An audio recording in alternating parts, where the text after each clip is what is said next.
Pengadilan Negeri Banjarbaru menggelar persidangan kasus Mamahas Banjar dengan agenda putusan.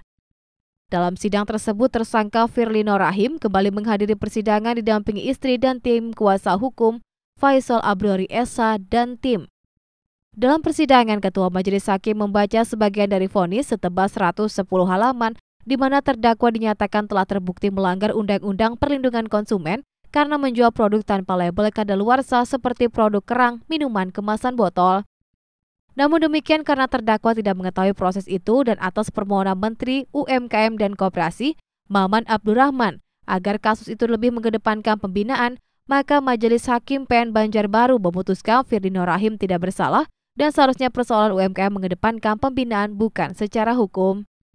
Firlino Rahman menyampaikan rasa syukur atas putusan tidak bersalah dan juga berterima kasih atas dukungan sejumlah pihak karena bisa menyelesaikan persoalan hukum yang dihadapinya.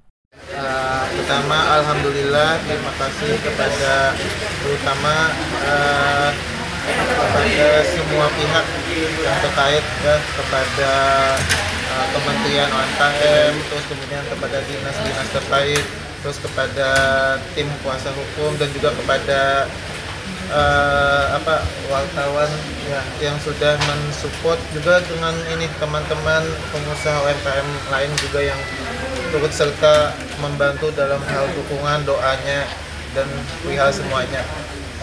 Saya sangat senang, bahagia, alhamdulillah sudah tenang hati pikiran. Ya, untuk selanjutnya saya akan bisa berbenah lagi lah buat lebih baik lagi, lebih belajar lagi memahami sistem terus legalitas semuanya agar saya bisa mematuhi usaha yang dijalankan ini sesuai hukum yang berlaku di Indonesia. Kuasa hukum ataupun terhadap. Nah, dengan pertimbangan hakim yang mengatakan bahwa pantas untuk saudara Muhammad Firly untuk lepas dari segala tuntutan hukum itu sudah seperti yang kami inginkan, sehingga kita juga menerima untuk putusan hari ini. Jika kemudian ini pihak jaksa melayangkan kasasi, bagaimana dari proses?